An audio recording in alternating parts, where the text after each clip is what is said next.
The television flickers in a living room somewhere in California. The year is 2077, and a commercial plays on repeat across every channel. A cheerful cartoon mascot gives a thumbs up while mushroom clouds bloom in the background. The voice is warm, paternal, reassuring.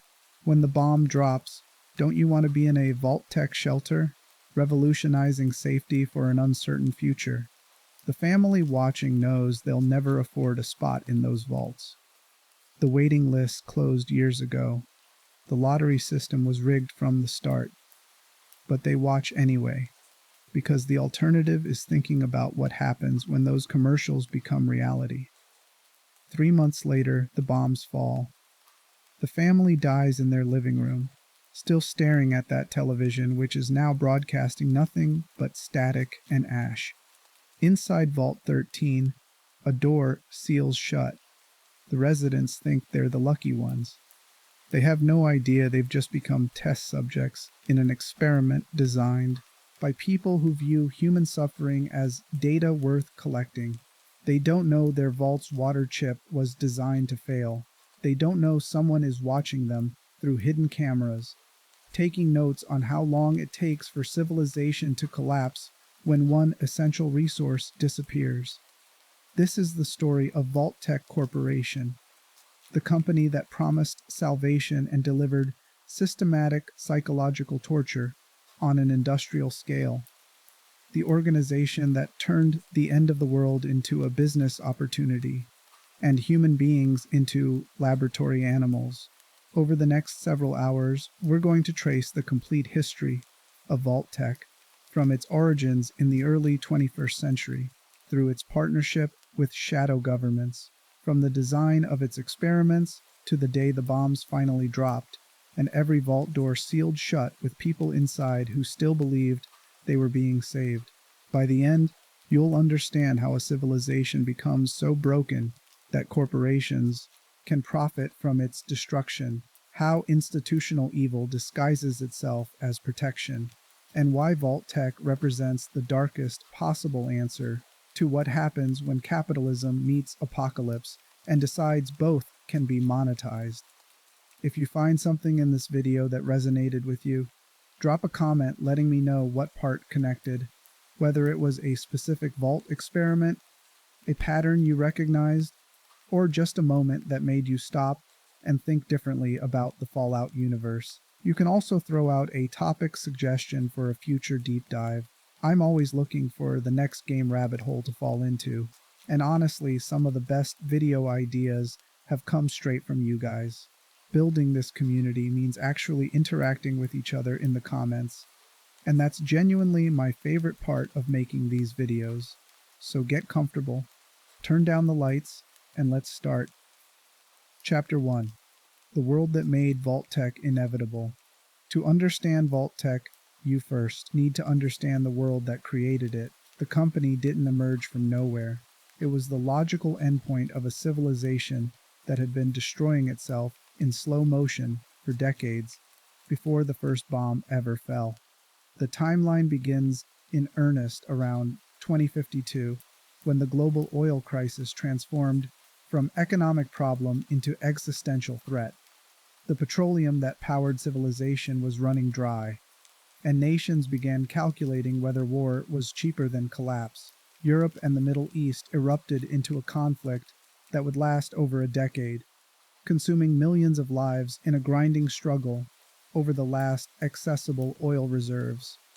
The United Nations, that grand experiment in preventing global war, collapsed under the weight of its own irrelevance. When the world needed cooperation most, nations retreated into nationalism and began preparing for the wars they knew were coming. The resource wars reshaped global politics in ways that made the old 20th century conflicts look almost civilized by comparison. Countries didn't just fight over territory, they fought over water, over arable land, over anything that could sustain human life for another generation. The European Commonwealth dissolved into bitter internal conflict. The Middle East became a charnel house, and the two remaining superpowers, the United States and China, watched from opposite sides of the Pacific, both knowing their confrontation was inevitable and both preparing for it with the kind of systematic brutality that only nations convinced of their own righteousness can muster. The United States annexed Canada in 2076. The justification was access to resources and a strategic buffer against potential Chinese invasion. The reality was that America had become the kind of nation that devoured its neighbors when convenient and called the consumption manifest destiny. Canadian resistance was crushed with military force that left entire cities burning. The images that emerged, protesters shot in the streets, civilians rounded up in camps, resistance fighters executed on camera by soldiers in powered armor, these were dismissed as necessary measures to ensure continental security. This is the context Vault-Tec operated within, a civilization that had already normalized atrocity, that had spent decades teaching its citizens that survival justified any action, that had transformed the future from something to build towards into something to endure. The fear was everywhere and constant. It saturated daily life in ways that people stopped noticing because noticing meant confronting just how broken everything had become. Nuclear attack drills in schools, where children learned to hide under desks that wouldn't protect them from anything. Propaganda posters showing families smiling in fallout shelters while mushroom clouds bloomed outside. The constant hum of anxiety that came from knowing that somewhere political leaders and military commanders were making calculations about acceptable losses, and your city might be one of them. The new plague arrived in 2052, a pandemic that killed millions before burning itself out through sheer lack of hosts. The disease's origins were never definitively established, but the timing was suspicious enough that biological warfare became another shadow hanging over international relations. If one nation could engineer a plague, what else might be gestating in classified laboratories?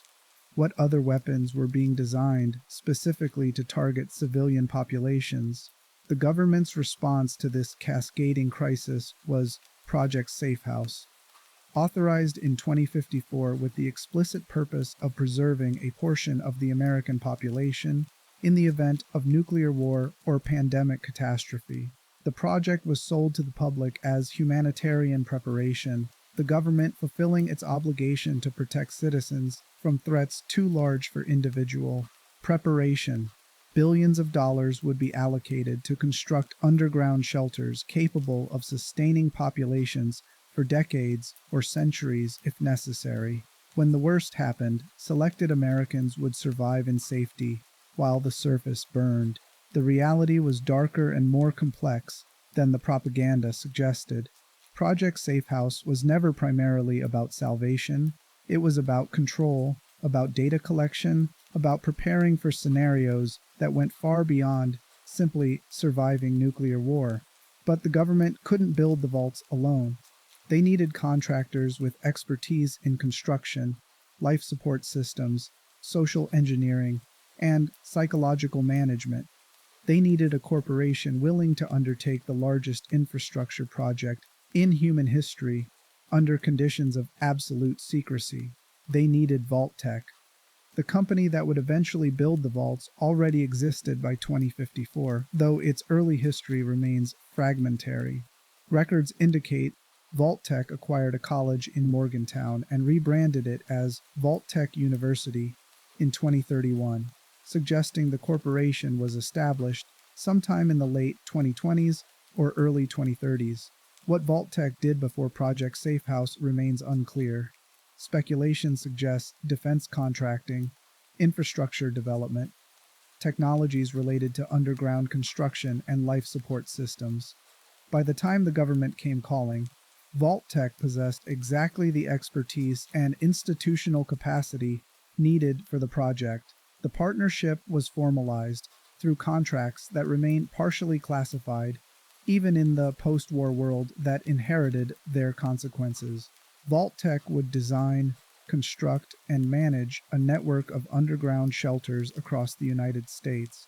The government would provide funding through mechanisms that included direct appropriation and junk bonds, essentially betting that either the vaults would never be needed or the financial system would collapse before the bonds came due. 122 vaults were planned. The stated capacity was roughly 100,000 people total, a microscopic fraction of the American population. The selection process for vault admission was presented as lottery-based and need-focused, prioritizing essential personnel, genetic diversity, and geographical distribution. The reality was that vault space became currency for political favors, corporate partnerships, and bureaucratic networking. The genuinely vulnerable, the poor, the marginalized, the politically inconvenient, these people were systematically excluded from a system that claimed to operate on meritocratic principles. But the most disturbing element of Project Safehouse wasn't who got selected or excluded. It was the hidden purpose beneath the stated mission. The vaults were never meant to simply preserve populations. They were designed as laboratory environments for experiments that would provide data for scenarios the public was never told about. That purpose was decided in conference rooms where Vault-Tec executives met with government officials who represented something far more sinister than normal bureaucratic oversight. These officials were members of the Enclave, a shadow government that viewed the coming nuclear war as inevitable and was preparing for scenarios beyond mere survival. Keep that in mind. The vaults were built by people who already knew what they planned to do with them. Every design choice, every capacity limitation, every system vulnerability was intentional. When the doors sealed and the experiments began, it was already too late for the people inside to understand what was happening to them. But we're getting ahead of ourselves. Before the experiments, before the Enclave's full involvement, before Vault-Tec became synonymous with institutional horror, there was the construction period, where the company transformed from defense contractor into the architect of humanity's darkest social experiments. That transformation is where things get truly disturbing. Chapter 2. The Construction of Laboratory America. Construction began in late 2054 and proceeded with remarkable speed. Vault-Tec employed advances in tunneling technology, prefabricated construction modules, and automated systems that allowed shelters to be built in timeframes that would have been impossible a decade earlier.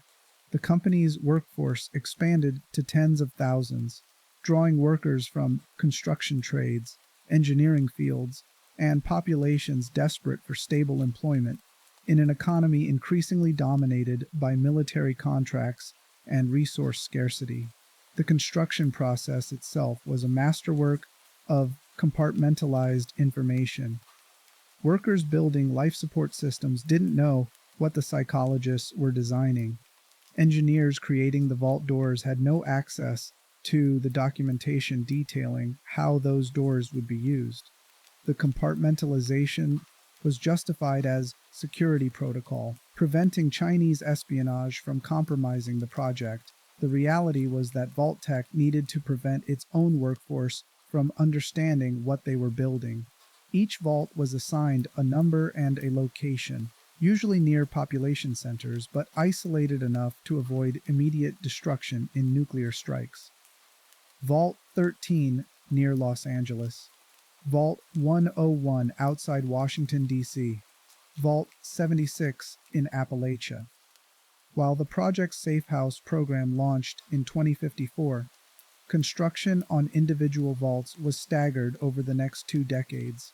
The design specifications were elaborate. Each vault required redundant life support systems, air recyclers, water purification, power generation, through nuclear reactors designed to operate for centuries without maintenance, food production through hydroponic gardens and protein synthesis, living quarters, recreational facilities, medical bays, educational spaces. The vaults were designed as self-sufficient underground cities capable of sustaining populations across multiple generations. But alongside these survival systems, each vault included components whose purposes weren't immediately obvious to the construction crews installing them. Hidden observation equipment, monitoring stations, control systems that could be operated remotely or programmed to activate on timers. These systems were classified at levels above standard security protocols, accessible only to select Vault-Tec personnel and government overseers who understood their actual purpose. Vault-Tec's corporate culture during this period was predatory and exploitative in ways that became normalized through repetition. Workers faced grueling conditions, inadequate safety measures, and consequences for raising concerns about construction quality or ethical questions. Employees could be subjected to medical testing without informed consent. Vault-Tec used its own workforce as convenient test subjects for pharmaceuticals and psychological interventions that would later be deployed in the vaults themselves. When workers experienced negative health outcomes, the incidents were buried as standard practice, protected by the new amended Espionage Act that shielded defense contractors from whistleblower complaints. One recurring pattern in recovered documents is how Vault-Tec treated labor disputes and union organizing. Workers attempting to improve conditions found themselves reassigned to isolated facilities, terminated on invented pretexts, or in some cases, simply disappearing from records entirely. The company maintained relationships with federal law enforcement and intelligence agencies that made challenging Vault-Tec institutionally dangerous. Employees understood that their employment came with an implicit threat: cooperate with whatever the company required, or face consequences that extended far beyond simple job loss. This culture of fear and compliance was intentional. Vault-Tec needed employees who would follow instructions without questioning underlying purposes. The experiments being designed required personnel who understood that moral concerns were less important than operational objectives. The company systematically selected for and cultivated exactly the kind of institutional sociopathy that would allow the Vault experiments to proceed. The partnership with Robco Industries exemplified how Vault-Tec operated. Robco provided the personal information processors, Pip-Boys, that would be standard equipment for Vault dwellers. The devices were marvels of miniaturized computing, capable of monitoring vital signs, managing inventory, displaying maps and quest objectives for dwellers navigating their vaults. But the Pip-Boys also contained tracking systems, biometric sensors, and data transmission capabilities that fed information to Vault-Tec's monitoring stations. Every dweller wearing a Pip-Boy was a walking data collection node, their physical and emotional states recorded in real time for analysis. Bud Askins, Senior Junior Vice President of Strategy, was instrumental in licensing the Pip-Boy technology and integrating it into Vault-Tec's broader program. Askins represented a particular kind of corporate executive that flourished in Vault-Tec's environment, someone who viewed human beings as resources to be optimized, who spoke in management jargon about workflow optimization and management timelines, while designing systems that would torture people across generations. Askins had previously worked at West-Tec, where he oversaw the initial rollout of T-45 power armor in 2067, when design flaws led to American soldiers being killed in combat. Askins ignored the problems in favor of maintaining production schedules. His response to being informed of soldier deaths was to joke that at least the armor looked impressive. This sociopathic prioritization of optics over human life made him exactly the kind of person Vault-Tec wanted in leadership positions. After leaving West-Tec, Askins joined Vault-Tec's Human Resources Division, where he pursued what he called workflow optimization of management timelines. His philosophy centered on the idea that time itself was the ultimate competitive weapon, that outlasting competitors mattered more than outselling or outsmarting them. This thinking shaped his approach to the Vault program. The experiments weren't just about gathering immediate data, they were about creating systems that would continue generating information across decades or centuries, ensuring Vault-Tec's relevance regardless of what happened on the surface. His specific contribution to the Vault program went beyond Pip-Boy licensing. Askins designed what would become known as Buds, a program centered on Vaults 31, 32, and 33 in Los Angeles. The program involved placing Vault-Tec junior executives in cryogenic suspensions, or Vault 31, while Vaults 32 and 33 served as breeding populations. The executives would be periodically awakened to serve as overseers for the other vaults, ensuring that Vault-Tec management principles remained embedded in the vault populations across generations. The program represented Askins's vision of corporate immortality. Vault-Tec executives would become a permanent administrative class, preserved in stasis while the populations they controlled lived, bred, and died in cycles. The company wouldn't just survive the apocalypse, it would use the apocalypse to create a civilization structured around Vault-Tec's management philosophy. But Askins was only one architect among many. The Vault experiments required coordination between Vault-Tec, the Enclave, and other corporate partners who saw the coming apocalypse as an opportunity rather than a catastrophe. Understanding how these partnerships functioned requires looking at who else was in those conference rooms when the experiments were being designed, and the answer reveals a conspiracy that went far beyond simple corporate greed into something approaching civilizational suicide. Those partners believed they were preparing for humanity's future among the stars. The data they collected would enable the construction of generation ships that would carry selected populations to new worlds, leaving behind an Earth rendered uninhabitable by nuclear fire. But generation ships require specific knowledge. How do you keep thousands of people alive in a closed system for centuries? How do you prevent social collapse across generations who never knew Earth? How do you maintain authority structures when the crew outnumbers leadership by orders of magnitude? How do you handle the psychological pressures of knowing your children and grandchildren will die without ever reaching the destination? The vaults were designed to answer these questions. Each experiment tested a variable relevant to generation ship construction. Vault 13's water chip failure tested resource scarcity and adaptation. Vault 15's diverse population tested whether people from different ideological backgrounds could coexist in confined spaces. Vault 70's failing jumpsuit extruders tested how populations handled manufactured scarcity of essential supplies. This was the stated purpose provided to Enclave leadership and select Vault-Tec executives. The experiments would provide data necessary for humanity's survival beyond Earth.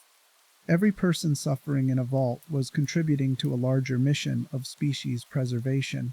But there's reason to believe the Generation Ship project was never seriously pursued.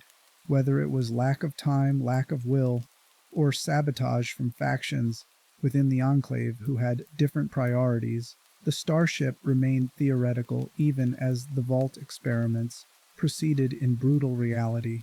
The data was being collected, the experiments were being conducted, but the ship was never built, which raises an uncomfortable question that sits at the heart of Vault-Tec's legacy. If the experiments weren't actually serving their stated purpose, what were they really for? The answer is both simpler and more disturbing than cosmic ambitions about colonizing new worlds.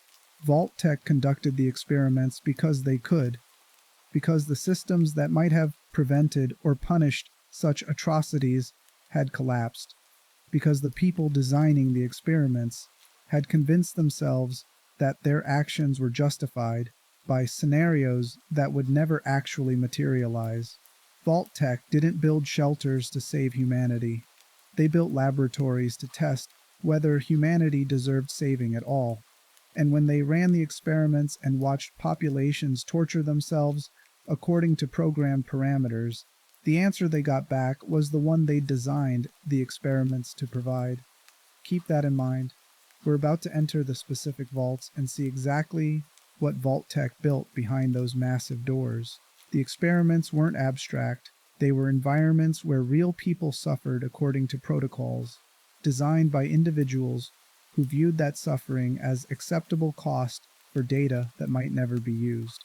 What follows is difficult, not because the details are complicated, but because they reveal exactly how far institutional evil can go when nobody with the power to stop it believes they have an obligation to try. Chapter 3. The experiments begin. Vault 11 is where we need to start. Located in the Mojave Wasteland, Vault 11's experiment was as simple as it was horrifying. Every year, the vault population had to democratically elect one person to sacrifice. If they refused, the vault's automated systems would kill everyone inside. The founders of Vault 11 decided the fairest method was to make the sacrifice democratic. They would nominate candidates and vote, and whoever received the most votes would be selected for execution. The person elected would serve as overseer for 1 year, receiving all the privileges and responsibilities of leadership before being taken to a chamber and killed by the vault's security systems. This continued for generations. The vault developed elaborate political systems around the annual sacrifice. Voting blocks formed, campaigns were run. The democracy that was supposed to make the process fair instead became a mechanism for the powerful to protect themselves by directing the sacrifice toward the vulnerable. Eventually, a bloc called the Justice Bloc gained power by promising to reform the system. When they won enough votes to control the overseer election, they were promptly voted to be the next sacrifice, a punishment for threatening the established order. In response, the Justice Bloc staged a violent coup, triggering a civil war inside the vault that killed most of the population. 5 survivors remained. These 5 finally decided to refuse the sacrifice, accepting that everyone would die rather than continue killing each other. They prepared for the vault to execute them. Instead, congratulations played over the speakers. A pre-recorded message explained that the vault dwellers had passed the experiment by finally refusing to participate. They could leave whenever they wanted. The door was unlocked. 4 of the 5 survivors left the vault. The 5th, unable to cope with the realization of what they'd done to each other unnecessarily, took his own life in the overseer's office. Vault 11's experiment tested obedience to authority and the point at which people would rebel against systems that demanded atrocity. The answer Vault-Tec discovered was that people would continue committing atrocities far longer than expected when those atrocities were framed as democratic necessity and when refusing meant accepting personal death. The experiment also demonstrated how easily democratic systems could be corrupted into mechanisms of oppression. The voting wasn't actually fair. It was dominated by whoever controlled the largest coalition. The vulnerable were sacrificed, while the powerful protected themselves through manipulation of supposedly egalitarian processes. Democracy became a tool of systematic murder, and it continued functioning in that capacity for decades before finally collapsing. Vault 27 reveals a different kind of cruelty. This vault was designed to be massively overcrowded, approximately twice the population it could comfortably sustain, and critical systems were designed to fail early and often. The life support would malfunction regularly, the power would fluctuate, the water recyclers would break down, requiring constant repair with insufficient spare parts. The experiment tested how populations handled resource scarcity combined with overcrowding. The hypothesis was that confined spaces with insufficient resources would trigger violent competition and social breakdown. Vault-Tec wanted to know how long it would take for civilization to collapse when basic needs couldn't be met for everyone. Records indicate the vault descended into chaos within months. The population fragmented into factions competing for control of functioning equipment and diminishing supplies. Violence became routine. The social contracts that held communities together disintegrated as desperation transformed neighbors into competitors. Eventually, the vault had to be evacuated. One of the few experiments Vault-Tec deemed too dangerous to continue. The survivors who emerged from Vault 27 were psychologically shattered. They had spent years watching their community tear itself apart over resources that were deliberately kept insufficient. They carried the knowledge that their suffering had been engineered, that someone had designed their vault to fail specifically to see what they would do to each other when failure arrived. Vault 12 in Bakersfield operated with a simpler but equally brutal design. The vault door was never intended to seal properly. When the bombs fell, Vault 12's residents were exposed to massive amounts of radiation, despite being inside what they believed was a protective shelter. The population was transformed into ghouls, humans whose bodies were ravaged by radiation exposure, their skin necrotizing while their lifespans extended far beyond normal human parameters. The experiment tested the long-term effects of radiation exposure on human populations. Vault-Tec wanted data on whether humans could adapt to radioactive environments, whether ghoulification represented a viable survival strategy in post-nuclear worlds, and how transformed populations would interact with unaffected humans. The result was Necropolis, a city of ghouls who had been betrayed by the very shelter that promised protection. They survived, but survival came at a cost that made them unrecognizable to their former selves. The psychological trauma of watching your body decompose while your mind remained intact, of becoming the thing that propaganda taught you to fear, of knowing that you were deliberately exposed because someone wanted to study the consequences. This created damage that persisted across the centuries following the Great War. Vault 22 in the Mojave tested biological warfare applications. The vault was filled with vegetation and plant specimens that had been exposed to experimental compounds. The plants grew with unnatural aggression, spreading throughout the vault's living spaces, and eventually developing spores that transformed the human population into plant-human hybrids. The dwellers tried to contain the outbreak. They quarantined infected sections, attempted to develop countermeasures, fought desperately to maintain their humanity as the vegetation consumed their vault. Eventually, the survivors fled into the Mojave, abandoning Vault 22 to the aggressive plant life that had been deliberately introduced into their shelter.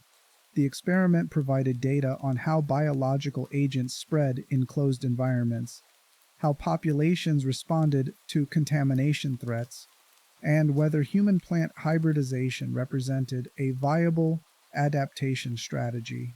The cost was an entire vault population transformed into something that could barely be called human anymore. Vault 106 tested psychoactive compounds. The vault's ventilation system was designed to pump hallucinogenic drugs into the living spaces, gradually increasing concentrations until the population experienced persistent altered states. The experiment tested whether drugged populations could maintain social order, how hallucinations affected decision-making in survival situations, and what happened when an entire community lost the ability to distinguish reality from drug-induced perceptions. The vault descended into surreal horror. Dwellers experienced shared hallucinations, collective delusions that transformed their environment into nightmare landscapes. The social structures collapsed as paranoia and psychosis spread. The population turned on itself, unable to determine which threats were real and which were chemical-induced phantasms. When outsiders eventually opened Vault 106, they found a charnel house. The population had destroyed itself in frenzies of violence driven by hallucinations that convinced them their neighbors were monsters, demons, threats that had to be eliminated. The bodies were arranged in patterns suggesting ritualistic behavior. The drugs had triggered the kind of religious mania that emerges when human minds are pushed past the point where rational thought can function. Vault 77 contained only one human, whose name was never recorded. along with a population of puppets. The experiment tested isolation's effects on individual psychology, whether a single person could maintain sanity without human companionship, and how people created social structures when the only available companions were inanimate objects. The vault's lone dweller treated the puppets as real people because the alternative was accepting complete isolation. He assigned them personalities, had conversations with them, built relationships that existed only in his deteriorating mind. The vault's monitoring equipment recorded his psychological breakdown in exhaustive detail. Every moment of increasing delusion, every conversation with objects that couldn't respond, every desperate attempt to maintain humanity while knowing he was completely alone. Eventually, the puppet man died, still surrounded by the puppets he'd convinced himself were real people.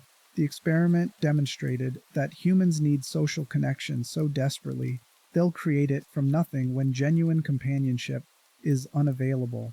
It also showed that isolation produces predictable psychological deterioration that proceeds through identifiable stages, data that would be valuable for managing crews on generation ships where maintaining mental health across decades of confined space travel would be essential. But the generation ship was never built. Beauregard died alone in a vault that had been deliberately designed to torture him through isolation, his suffering recorded as data points for a project that would never materialize. His death served no purpose except to confirm what psychologists already knew, that human beings require social connection and that removing it produces suffering. Vault 29 housed children with no adult supervision. The vault's population consisted entirely of people under the age of 15, supposedly because of a selection malfunction that prevented adults from entering before the door sealed. The children were supposed to be guided by a supercomputer named Zax, which would provide education and ensure the vault functioned properly. The reality was that Vault 29 was designed to test whether children could form functional societies without adult guidance. Vault-Tec wanted to know if human civilization could be rebuilt from child populations, whether social structures would emerge naturally or whether adult authority was necessary for organized society. The experiment produced exactly the horror that anyone with basic understanding of child development could have predicted. The children formed tribal structures based on age hierarchies and physical strength. Education collapsed because children lacked the maturity and knowledge to teach themselves effectively. The vault systems deteriorated because children couldn't perform the maintenance required.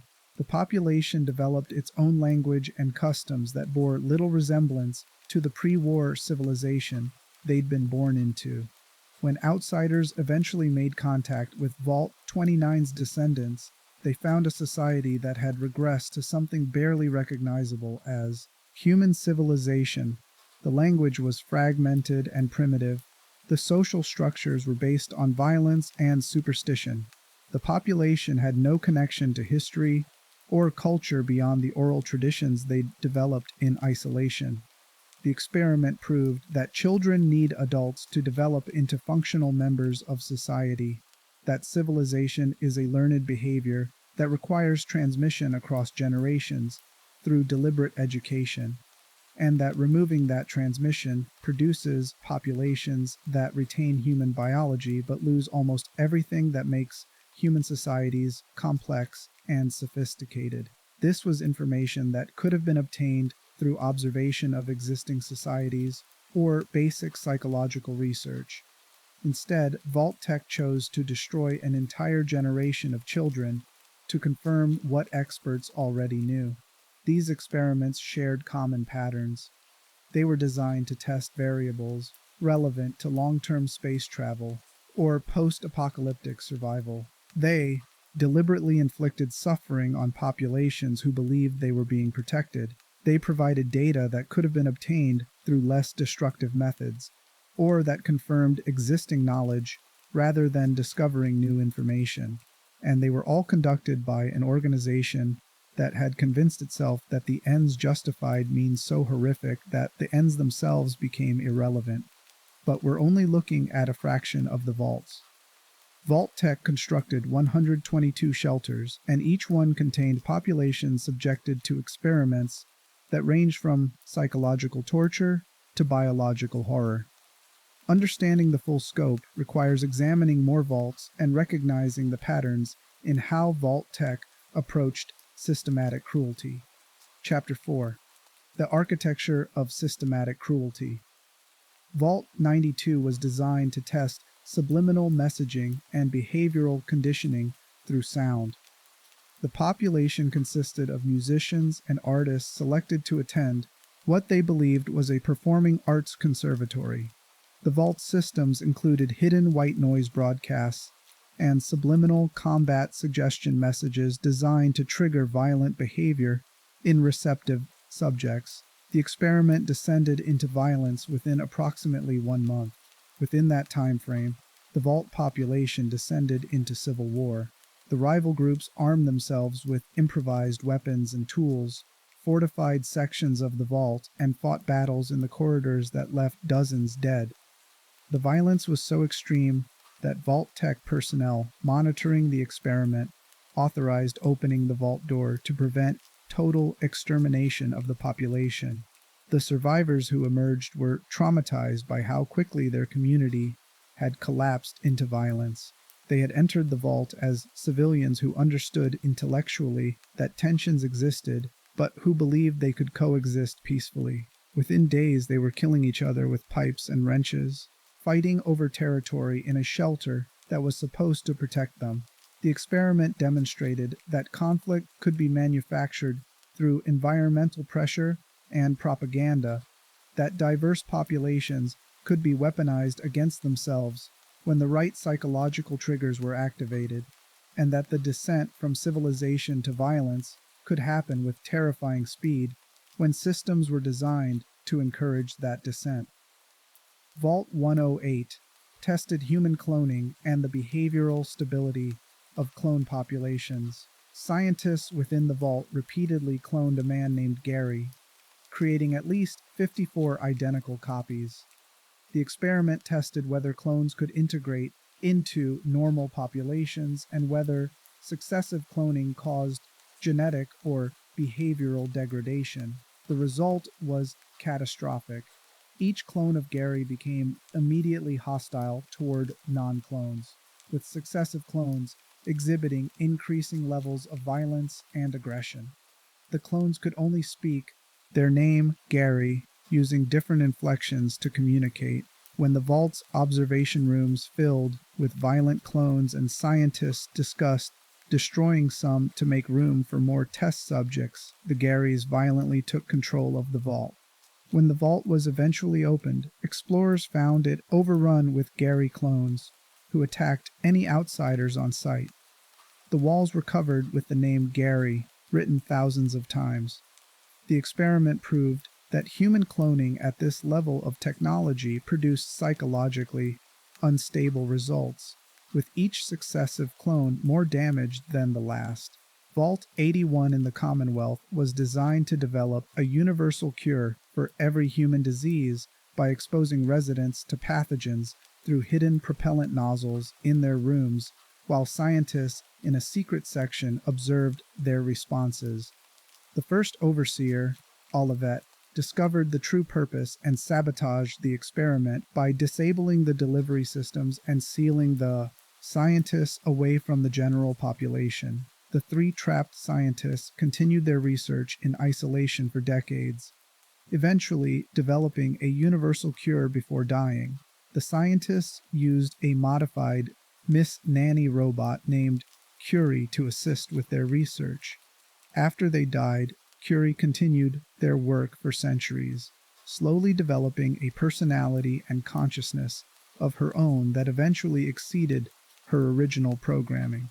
The experiment hadn't planned for this response, but it demonstrated how survival pressure could transform educated professionals into kidnappers, how the mathematics of genetic bottlenecks could be used to justify atrocity, and how desperation made previously unthinkable actions feel necessary.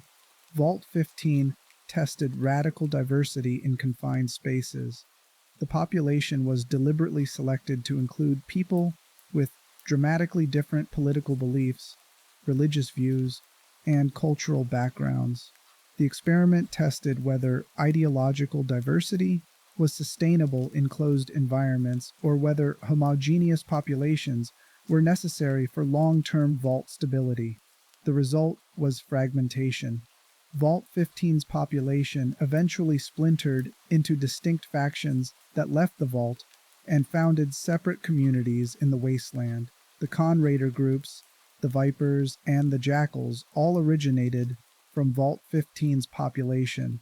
Each group represented different ideological tendencies that couldn't coexist peacefully once the vault environment forced sustained contact. The experiment suggested that generation ships might need ideologically homogeneous crews, that diversity created friction in confined spaces that could lead to violent fragmentation, and that long-term space travel might require selecting populations based on shared belief systems rather than genetic or skill diversity. This data had disturbing implications for what kind of society the Enclave envisioned for humanity's future, one where ideological conformity was enforced through selection rather than persuasion. Vault 3 was a control vault, designed to function normally and provide a baseline for comparison with experimental vaults. For over 2 centuries, the population thrived in isolation. But when a water leak forced them to open the vault sometime in the 23rd century, they discovered the wasteland had become far more dangerous than they'd imagined. The dwellers began cautiously trading with surface communities, but their naivety and lack of security made them vulnerable. Raiders called the Fiends eventually conned their way into the vault.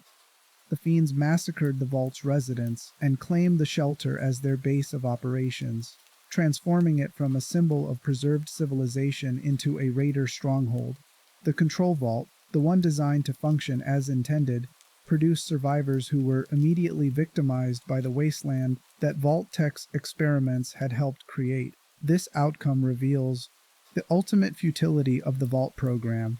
Even the vaults designed to protect their populations couldn't guarantee safety once the doors opened. The world outside had been transformed into a nightmare landscape where violence was the dominant social organizing principle.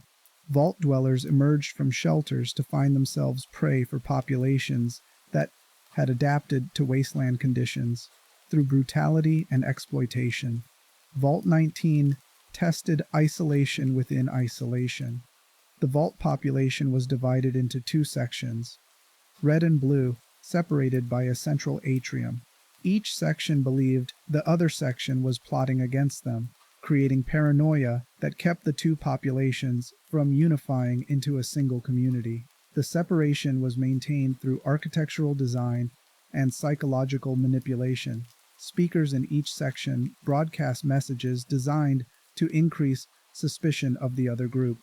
Access between sections was restricted, preventing the kind of casual interaction that might have broken down the artificial hostility. The experiment tested whether populations could be kept divided indefinitely through environmental design and propaganda, or whether human social instincts would eventually overcome manufactured conflict. The result was sustained division. The 2 populations remained separate and hostile across decades of vault operation. The paranoia became self-reinforcing. Each group's suspicion of the other created behaviors that confirmed the other group's suspicions, creating a feedback loop where fear justified isolation, which justified fear. The experiment proved that populations could be kept divided almost indefinitely when environmental design supported and reinforced existing prejudices and anxieties. Vault 55 and Vault 56 were designed as complementary experiments. Vault 55 had no entertainment materials, no games, no music, no recreational equipment. Vault 56 had only entertainment materials, no tools. No practical equipment. Everything provided was meant for leisure rather than productivity. The experiments tested how populations handled extreme imbalances between work and leisure. Vault-Tec wanted to know if communities needed both productivity and recreation, or if functional societies could be maintained at either extreme. Vault 55's population became hostile and depressed. Without any outlet for stress or any activities beyond maintenance and survival tasks, the community developed widespread mental health problems. Suicide rates increased. Violence became common. The population turned on itself because there was no healthy outlet for the psychological pressure of confinement. Vault 56's population became apathetic and childlike. With no need to work or maintain systems, dwellers lost the sense of purpose that comes from productive activity. They entertained themselves constantly, but found that entertainment without meaning produced emptiness rather than satisfaction. The community failed to maintain critical systems because nobody felt responsible for work that wasn't immediately rewarding. Both experiments demonstrated that human beings need balance between work and leisure, that societies require both productive activity and recreational outlet, and that extremes in either direction produce psychological damage and social dysfunction. This was information that could have been obtained through studying existing societies or basic psychological research, but Vault-Tec chose to torture two entire populations to confirm what experts already understood. These patterns reveal how Vault-Tec approached the experiments. The company wasn't primarily interested in discovering new information. They were interested in testing whether known psychological principles operated in vault environments, whether human behavior in extreme situations could be reliably predicted and controlled, and whether the suffering produced by various experimental conditions generated data detailed enough to justify the cruelty involved. The answer to that last question was consistently negative. The experiments produced volumes of data, but most of it confirmed existing knowledge rather than revealing new insights. The suffering was real and extensive, but the scientific value was minimal. Vault-Tec conducted experiments because they had the power to conduct experiments, because the infrastructure existed to support systematic observation, and because the organization had cultivated a culture where ethical concerns were dismissed as obstacles to important research. But there's another layer we need to examine. The experiments weren't just designed by Vault-Tec engineers and psychologists. They were approved and funded by government officials who represented something far more sinister than normal bureaucratic oversight. Understanding the full scope of the Vault program requires examining the Enclave and recognizing how shadow government merged with corporate power to create systems of oppression that survived the apocalypse they helped engineer. Chapter 5. The Enclave and the Machinery of Control. The Enclave existed before the bombs fell. They were a shadow government operating within the United States government structure. High-level officials from military, intelligence, corporate, and political spheres who believed that nuclear war was inevitable, and who wanted to ensure that their particular vision of America survived whatever catastrophe destroyed the surface world. The Enclave's ideology centered on genetic purity and authoritarian control. They believed that the United States had been weakened by cultural diversity, that survival required homogeneous populations united under strong central authority, and that the post-apocalyptic world would require the kind of ruthless governance that peacetime democracy couldn't sustain. They viewed the coming nuclear war as an opportunity to purge everything they considered weak or degenerate and rebuild civilization according to their principles. This meant the Enclave had no interest in saving everyone. They were explicitly planning for most of humanity to die, and saw that mass death as necessary cleansing. The vaults were never meant to preserve American civilization as it existed. They were meant to generate data that would help the Enclave construct their particular vision of what civilization should become. The partnership between Vault-Tec and the Enclave formalized this arrangement. Vault-Tec provided the infrastructure and expertise to conduct the experiments. The Enclave provided funding, political protection, and access to classified research from military and intelligence programs. Together, they created a system where human beings could be systematically tortured in the name of scenarios that served the Enclave's ideological agenda. One figure who appears in Vault-Tec's corporate structure during this period is Bud Askins, whose management philosophy aligned perfectly with Enclave ideology. Askins believed that management itself was a superior class of humanity, that executives possessed qualities that justified their authority across generations, and that corporate hierarchy should become the organizing principle for post-apocalyptic civilization. His Buds program embedded these assumptions into Vault design. The executives preserved in Vault 31 would serve as permanent overseers for the breeding populations in Vaults 32 and 33. The management class would be literally immortal through cryogenic preservation, while the worker populations lived and died according to natural lifespans. The system ensured that Vault-Tec's corporate culture would persist indefinitely, regardless of what happened on the surface. This arrangement exemplified how the Enclave envisioned post-apocalyptic governance. Authority would be concentrated in an elite class whose superiority was assumed rather than earned.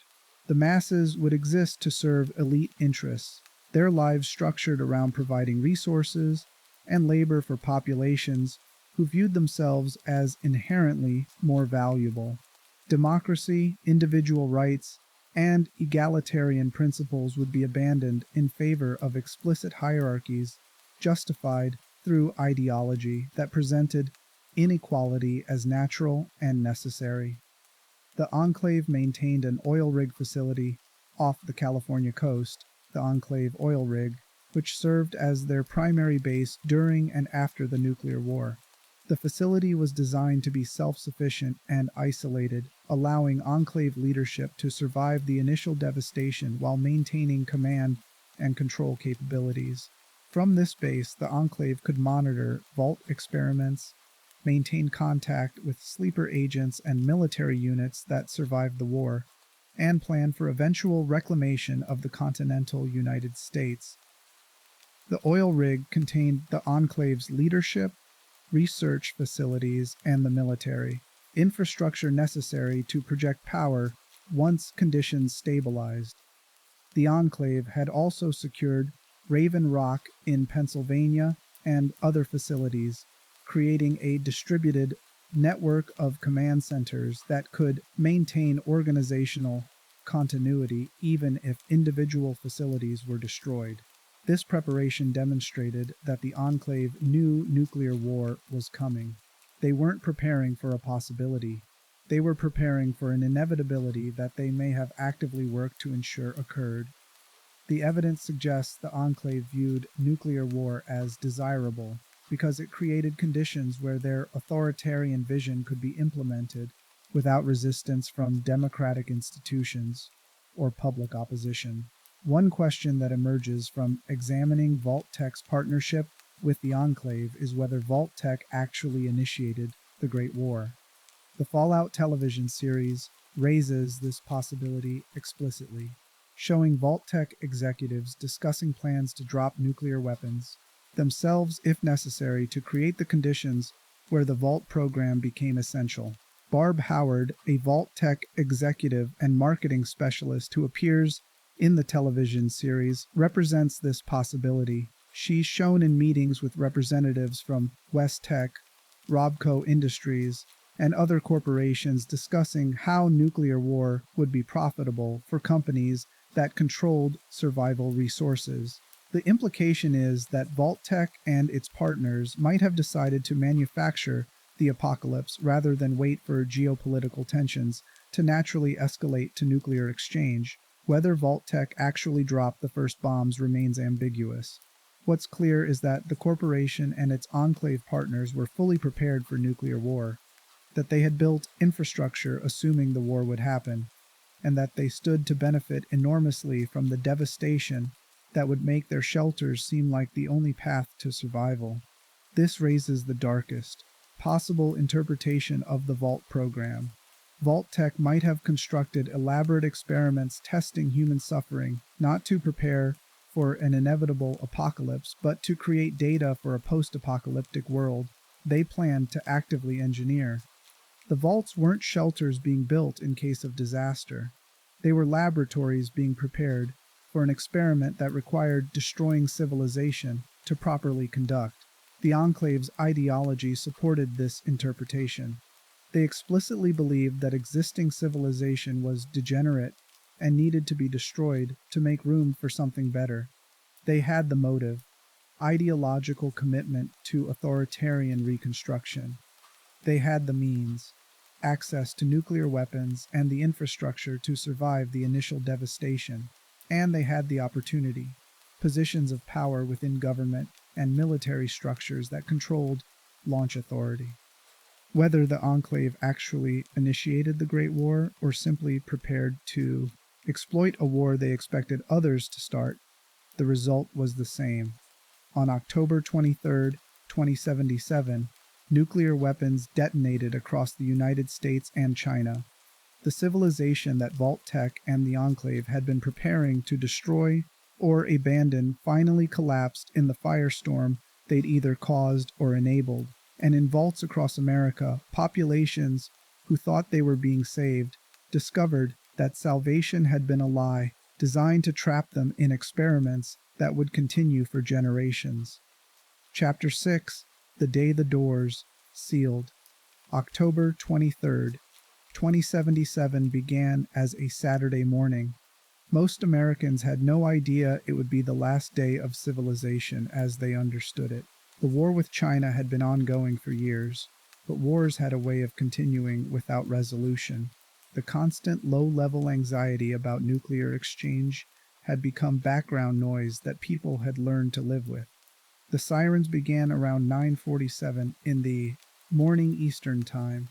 Air raid warnings screamed through cities across the United States. People who had practiced the drills hundreds of times suddenly discovered that practice meant nothing when the threat was real. Panic spread faster than official evacuation protocols could manage. The families who had secured vault spaces grabbed whatever they could carry and ran for the nearest Vault-Tec facility. The selection process that had seemed bureaucratic and distant suddenly became life-or-death triage. Security personnel checked names against lists, admitting those who had purchased spots or won the lottery while turning away neighbors, friends, and strangers who begged to be allowed inside. The scenes outside the vault doors were apocalyptic before the bombs even fell. Crowds pressed against security barriers, desperate to enter shelters that had no room for them. Fights broke out as people tried to force their way past guards. Parents held up children, pleading for someone to save them, even if the adults had to be left behind. Security personnel faced impossible decisions about whether to follow protocols or abandon their posts to be with their own families. Some vaults admitted more people than their capacity allowed, jamming corridors with refugees who would strain life support systems beyond their design limits. Other vaults adhered strictly to their lists, sealing doors while crowds outside screamed and pounded on metal that wouldn't open regardless of how desperately they begged. Inside Vault 13, the residents who'd made it inside watched through monitors as the massive door began its sealing cycle. The mechanical process took time. The door was designed to be impervious to nuclear blast, which meant moving hundreds of tons of steel and concrete into position. During those minutes of sealing, the residents could still see outside through cameras. They watched people trapped on the surface realize they'd been left behind. They watched the moment when acceptance replaced hope on faces of neighbors they'd known their entire lives. Then the bombs fell. The initial detonations occurred at military and strategic sites, missile silos, Air Force bases, submarine pens, command and control centers, but the targeting quickly expanded to include population centers. The strategic logic was that destroying cities eliminated industrial capacity and broke civilian morale. The practical result was millions of deaths in the first minutes of the war. Las Vegas survived the initial exchange relatively intact due to Robert House's defensive systems. The founder of Robco Industries had calculated the probability of nuclear war and built a sophisticated defense network around Las Vegas using modified missile technology. When the bombs fell, House's systems shot down most of the warheads targeting the city, allowing Las Vegas to survive with damage but without complete destruction. But House's success was the exception. Across the rest of the United States, nuclear weapons detonated with yields ranging from kilotons to megatons. Cities vaporized. Millions died instantly in fireballs that reached temperatures matching the surface of the sun. Millions more died in the hours and days following from radiation exposure, building collapse, firestorms that consumed entire metropolitan areas. The electromagnetic pulse from the detonations fried electronics across vast areas. Communications infrastructure collapsed. The careful coordination that modern civilization required became impossible when the systems that enabled that coordination had been reduced to slag. The United States ceased functioning as a nation-state within hours of the first detonation. The government that remained was the Enclave, sheltered in protected facilities, watching civilization collapse while maintaining the infrastructure they needed to implement their plans for reconstruction. Inside the vaults, residents experienced the Great War through seismic readings and monitoring equipment that went silent as surface infrastructure was destroyed. They felt the ground shake as weapons detonated miles away. They watched radiation sensors spike to levels that meant the surface had become uninhabitable. They understood that everyone they'd known outside the vaults was likely dead. The psychological impact was immediate and profound. The vault dwellers had lost their entire world in the span of hours. Everyone who hadn't secured a vault space was gone. The cities they'd lived in had been destroyed. The civilization they'd been part of had been reduced to radioactive ash. The future they'd been working toward had been replaced by indefinite confinement in underground shelters surrounded by populations of strangers. And then the experiments began. In Vault 13, the water chip, the critical component that purified water for the vault's population, failed right on schedule. The failure was designed into the component, timed to occur after the vault sealed, creating immediate resource pressure that would force the population to make difficult decisions about rationing, exploration, and whether to send people to the surface despite lethal radiation levels. In Vault 11, the first overseer election was held. The population voted, and someone they'd known for years was selected to be sacrificed. The designated dweller was taken to the execution chamber, and the vault's automated systems killed them while their neighbors listened to screams through walls that weren't thick enough to provide mercy through silence. In Vault 106, the ventilation systems began pumping hallucinogenic compounds into the living areas. The concentrations were low at first, barely noticeable, producing subtle alterations in perception that dwellers attributed to stress or adjustment to vault life. But the doses increased gradually, and within weeks, the population began experiencing collective hallucinations that transformed their shelter into nightmare landscapes. In Vault 27, the overcrowded population realized that there weren't enough beds, that the life support was struggling, that the food supplies were insufficient. They began competing for resources, forming factions, implementing rationing systems that favored some dwellers while starving others. The civilized veneer that held during the first days of vault life began cracking as desperation made survival more important than ethics. Vault-Tec's monitoring stations recorded everything. Hidden cameras captured dwellers' reactions to manufactured crises. Sensors measured physiological responses to stress. Automated systems logged behavior patterns as populations adapted to experimental conditions.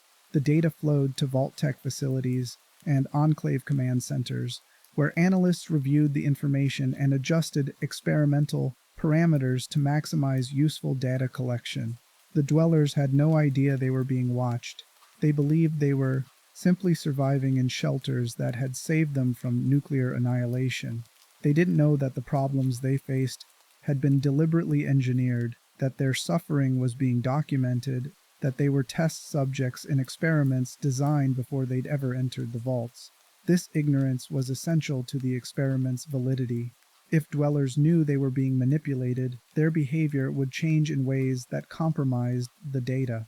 Vault-Tec needed authentic responses to authentic stressors, which meant the populations had to believe their situations were real rather than manufactured.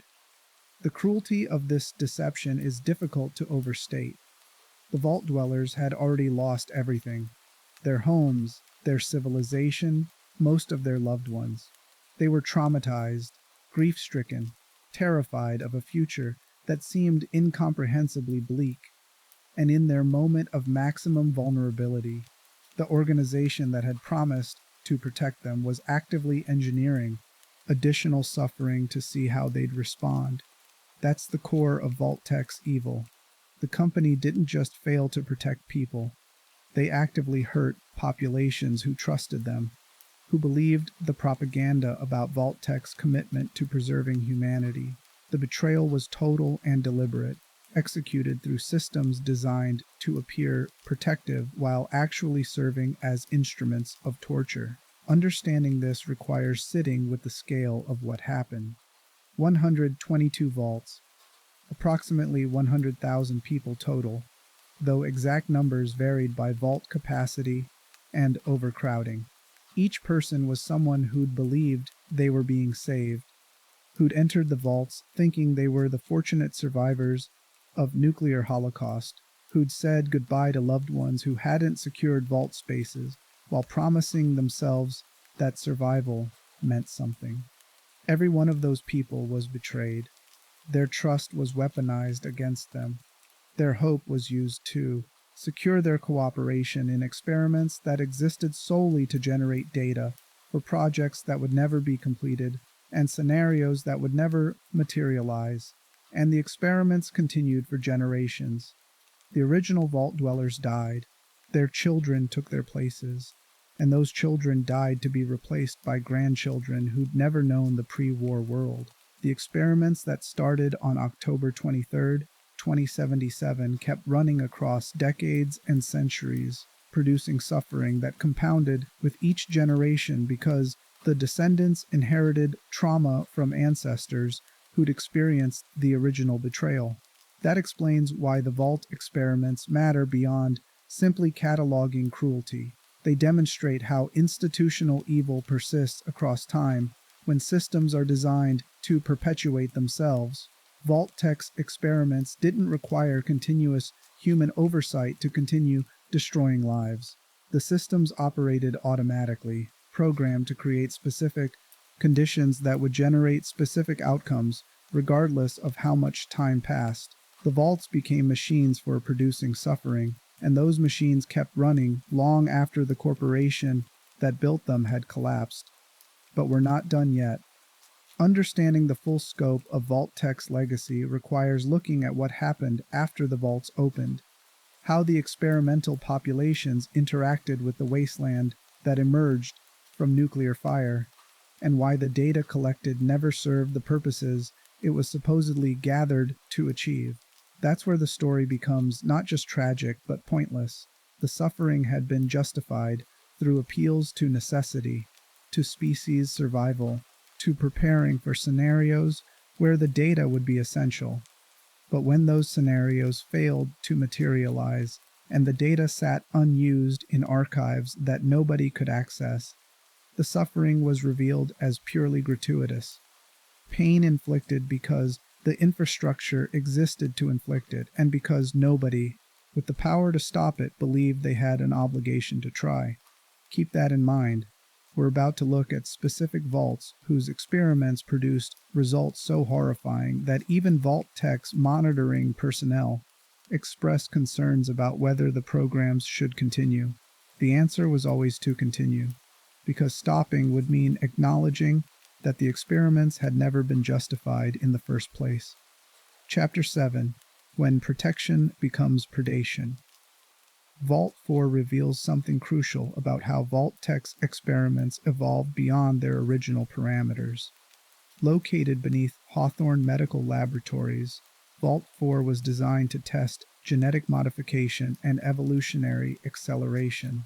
The Vault's population included scientists who continued conducting research after the bombs fell, experimenting on willing and unwilling subjects with compounds designed to accelerate human evolution.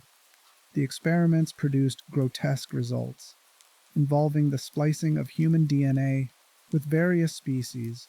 Many subjects were transformed into hybrid creatures, while others developed mutations that were passed down to their descendants, leaving some with physical alterations like extra eyes or limbs. The mutations weren't refinements of human capacity, but random alterations that caused suffering without providing any adaptive advantage. Eventually, the test subjects rebelled against the scientists conducting the experiments. They overthrew the researchers, executed those responsible for the most egregious violations, and established a new social order where the mutated population governed the vault according to principles that rejected the hierarchies that had enabled their torture. Vault 4's history demonstrates that resistance was possible when populations recognized they were being exploited. The dwellers didn't accept their suffering as necessary or justified. They identified the systems oppressing them and dismantled those systems through organized rebellion. The Vault's post-rebellion society was explicitly egalitarian, rejecting authority structures in favor of collective governance that prevented any individual or group from accumulating the kind of power that had enabled the original experiments. This outcome terrified Vault-Tec and the Enclave. Their ideology depended on populations accepting hierarchies as natural and necessary.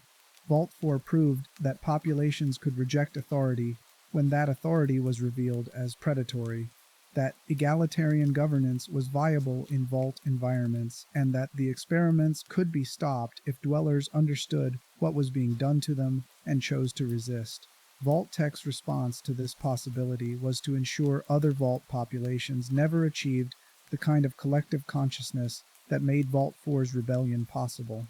The experiments were refined to be more subtle, their purposes more obscured, the suffering distributed in ways that prevented populations from identifying common cause against their oppressors. Vault 87 in the capital wasteland conducted research into the forced evolutionary virus, FEV, a biological agent originally developed by Vault-Tec for military applications. The virus transformed humans into super mutants, massive beings with enhanced strength and durability, but reduced cognitive function in most cases. The Vault scientists continued FEV research after the war, using the Vault population as test subjects. Dwellers were exposed to the virus and transformed into super mutants, their humanity stripped away in favor of brutish strength. The experiments continued for decades, producing generations of super mutants who retained no memory of their pre-transformation lives. The super mutants eventually escaped Vault 87 and spread throughout the capital wasteland, where they became a persistent threat to human settlements. The experiment had transformed a contained Vault population into a regional catastrophe that killed thousands of people across generations. Vault-Tec's research created a problem that the wasteland survivors would struggle with for centuries. Vault 21 in the Mojave was a marvel of probability. The Vault was designed to test whether a society could function if every conflict was resolved through games of chance. The Vault's overseer was selected through gambling, and critical decisions about resource allocation and community governance were determined by the roll of dice or a hand of cards. The experiment tested whether random selection produced stable governance or whether communities needed meritocratic or democratic systems to function. The result was chaos. Governance through gambling produced leaders who lacked competence or popular support. critical decisions were made through processes that prioritized luck over wisdom. The population became increasingly frustrated with systems that felt arbitrary and disconnected from their actual needs. Eventually, the Vault collapsed into violence as factions who'd lost too many gambles rebelled against systems that felt rigged against them. The experiment demonstrated that governance requires perceived legitimacy, that populations need to believe their leaders have some valid claim to authority beyond random chance, and that purely arbitrary systems produce instability and resentment. This was information that political scientists had understood for centuries, but Vault-Tec chose to destroy a vault population to confirm what existing research had already established. Vault 63 in Appalachia was designed to research ghoulification and develop methods to create controlled ghoul transformations. Scientists conducted experiments exposing human subjects to radiation in attempts to reliably transform them into ghouls. The research also involved keeping human brains alive outside the body with the goal of transplanting these brains into robots. The vault's population was used as unwilling test subjects for these experiments. Dwellers were exposed to carefully calibrated radiation doses while scientists monitored the transformation process. Many subjects died during experiments. Those who survived the ghoulification process often became feral and had to be destroyed. The reanimated corpses sometimes became conscious and aggressive when not kept in stasis, forcing researchers to implement strict safety protocols. The experiment eventually succeeded in transforming the entire vault population into ghouls, though the psychological and ethical costs were never addressed in the clinical research documentation. The vault became a testament to how far Vault-Tec would go in pursuit of data about post-human survival adaptations. Vault-Tec's answer was yes. The Enclave's answer was yes. The researchers conducting the experiments believed their work was justified by its outcomes, but the dwellers who died from toxic crops weren't asked their opinion. Their consent was never sought because Vault-Tec had decided their lives were less valuable than the data their deaths would generate. That's the pattern that emerges across all the experiments. Vault-Tec consistently prioritized data collection over human welfare, research objectives over individual consent, institutional goals over the lives of people who'd been promised protection. The company had convinced itself that the ends justified the means, that the data was more important than the suffering required to generate it, that vault populations existed to serve Vault-Tec's purposes rather than their own. But here's the crucial detail that makes everything worse. Most of the data was never used. The generation ships were never built. The Enclave's vision of humanity spreading to new worlds never materialized. The scenarios that supposedly justified the experiments either never occurred or occurred in ways that made the vault data irrelevant. The suffering was real. The data was collected. But the purposes that supposedly justified both turned out to be lies or fantasies that Vault-Tec and the Enclave had used to rationalize experiments they wanted to conduct regardless of justification. Understanding this requires examining what happened after the vaults opened and populations emerged into a wasteland that bore no resemblance to the world they'd been promised. Because that's when the final betrayal became clear. Vault-Tec had destroyed these people for nothing, and the nothing was the point all along. Chapter 8: The Wasteland and the Legacy of Lies. The first vault to open after the Great War was Vault 8, one of the control vaults designed to function as intended. The vault door unlocked on schedule, and the population emerged to found the city of Vault City in Northern California. They built a community based on technology and order, using the resources and knowledge preserved in their vault to create civilization in the wasteland. But Vault City's success came at a cost the founders didn't initially recognize. The city's ideology was shaped by their vault experience. They viewed themselves as preservers of pre-war civilization, superior to the mutants and tribals who'd adapted to wasteland conditions. through methods that deviated from Vault City's standards.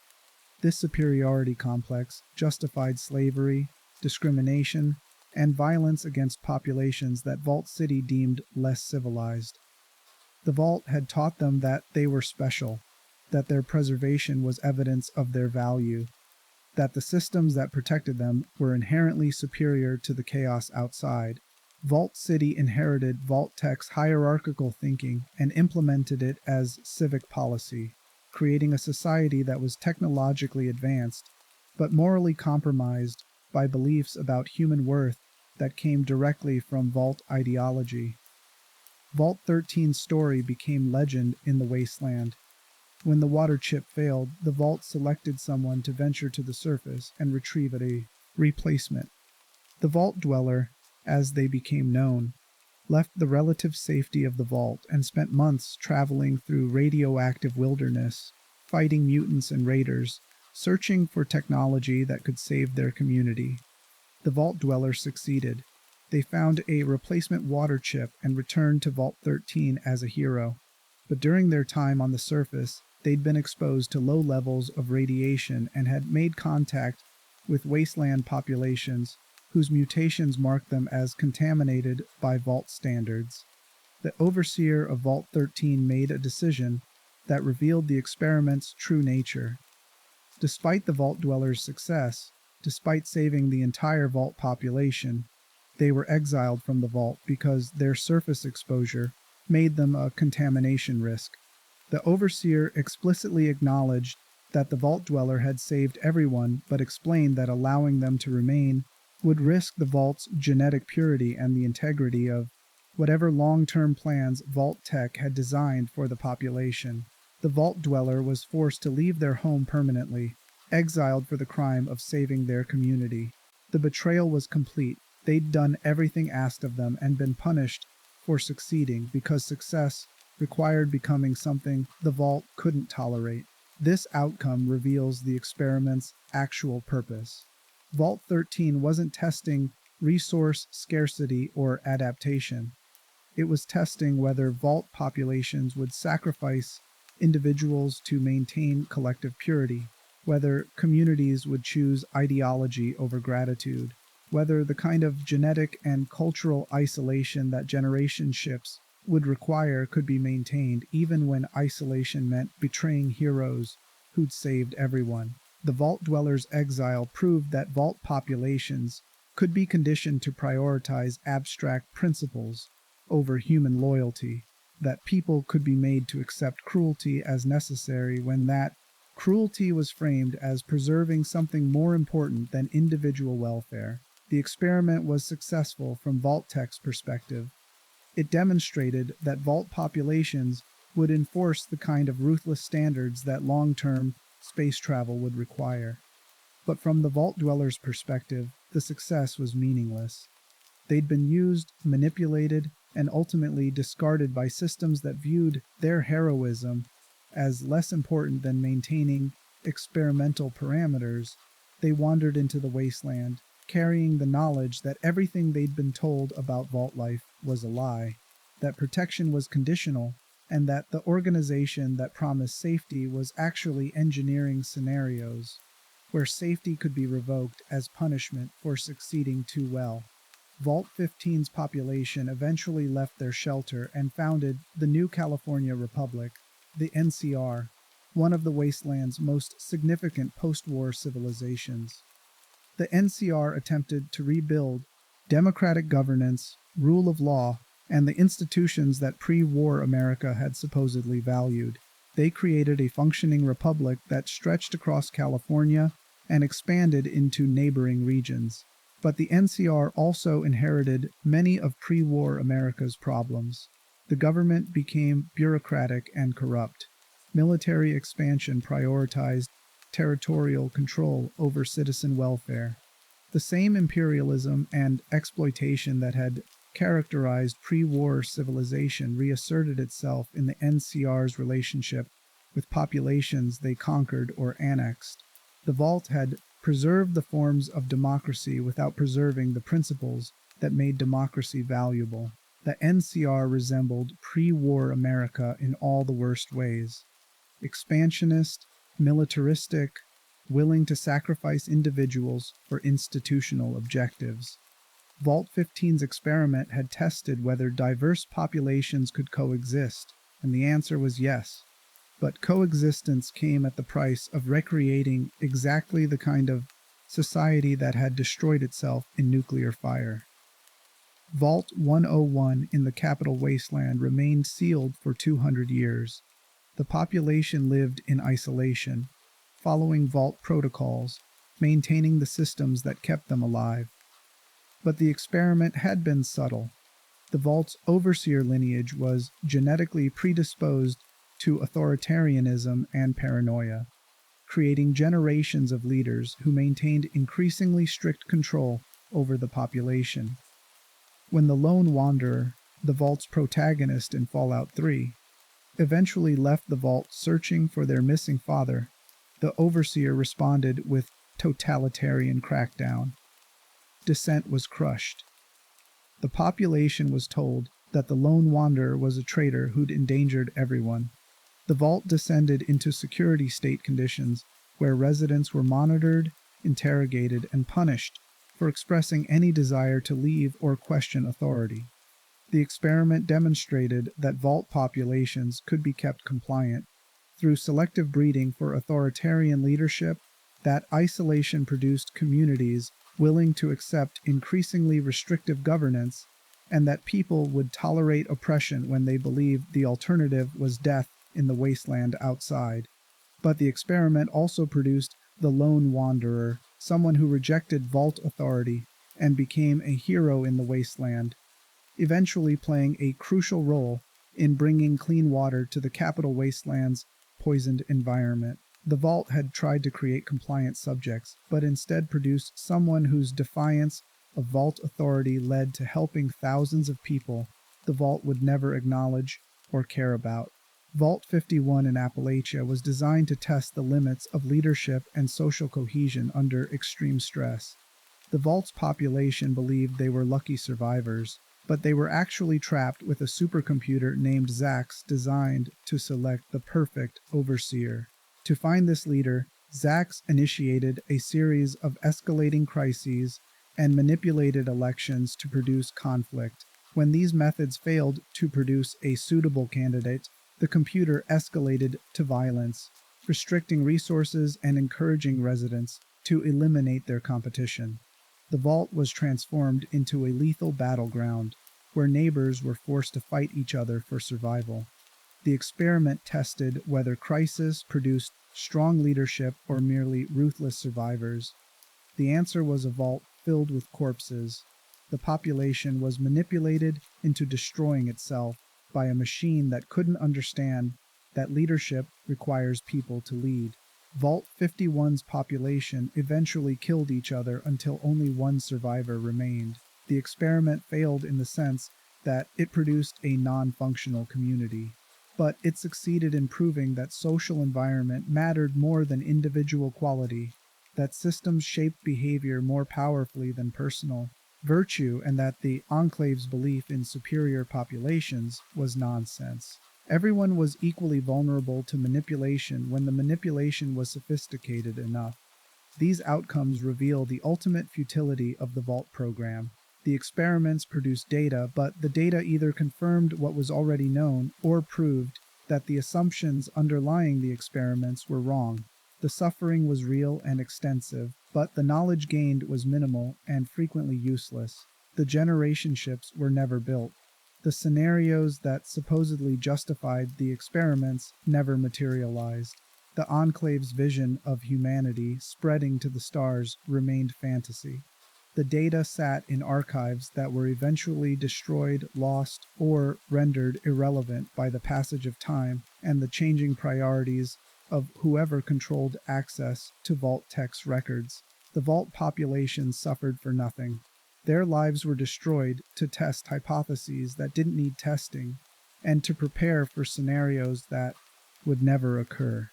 They were betrayed by systems that promised protection but delivered systematic torture, and the betrayal served no purpose beyond confirming that betrayal was possible when institutions decided it was acceptable. But the story doesn't end with the vaults opening and populations emerging into the wasteland, because Vault-Tec's legacy persisted long after the corporation ceased to exist as a functioning entity.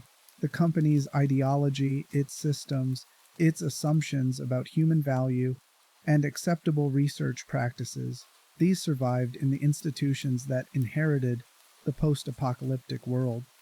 Understanding that legacy requires looking at what happened to Vault-Tec after the bombs fell and recognizing that the corporation's death didn't end the evil it had institutionalized. Chapter 9. The Corporation That Wouldn't Die. Vault-Tec Corporation ceased functioning as a unified entity when the Great War destroyed its above-ground infrastructure. The corporate headquarters, regional offices, and surface facilities were either destroyed in nuclear strikes or abandoned as staff fled to their assigned shelters.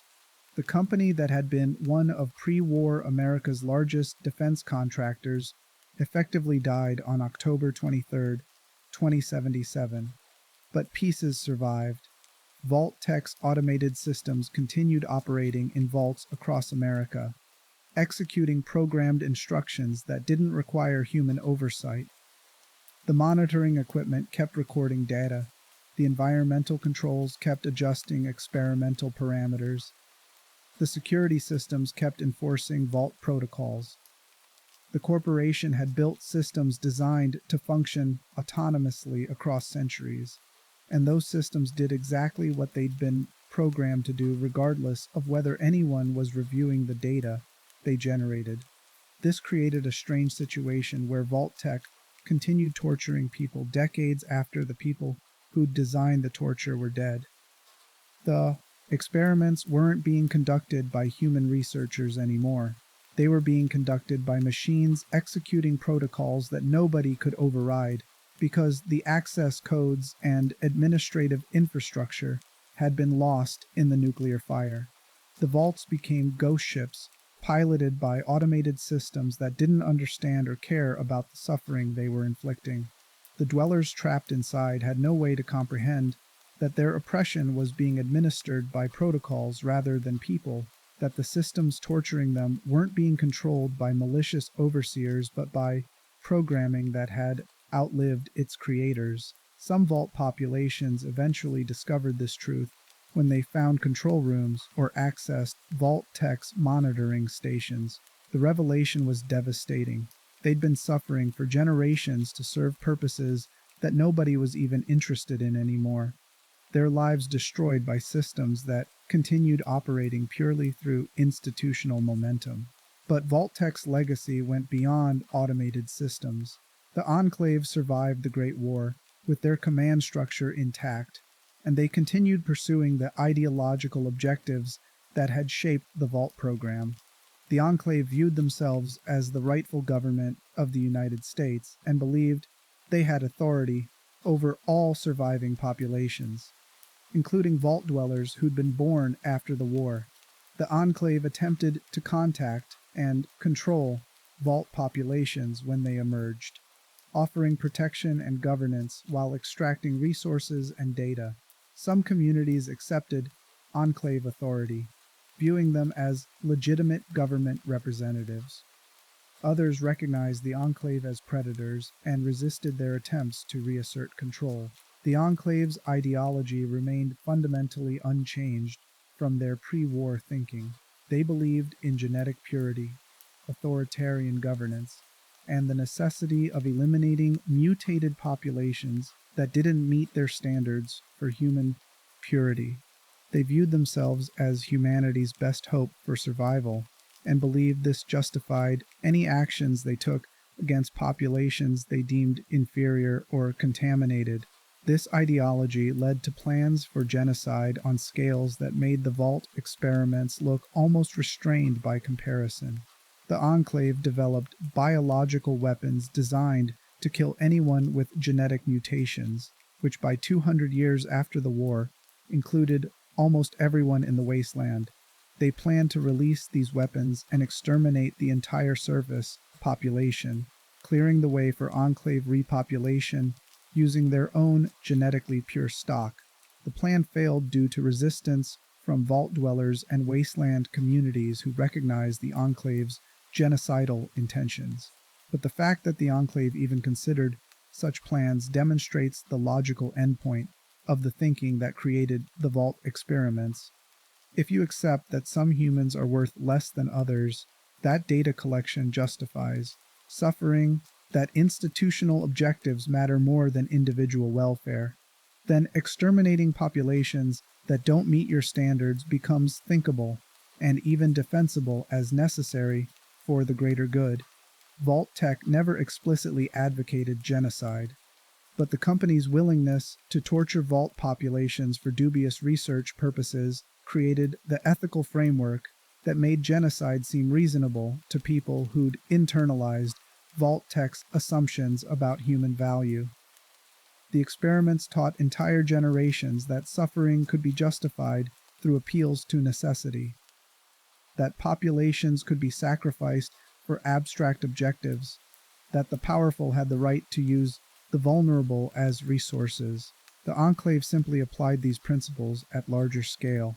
They looked at the Vault experiments, populations systematically tortured for data collection, and concluded that the same logic justified exterminating everyone who didn't meet genetic purity standards. The Vault program had been a rehearsal for genocide, teaching institutions and individuals that mass suffering was acceptable when framed as serving higher purposes. This reveals the deepest horror of Vault-Tec's legacy.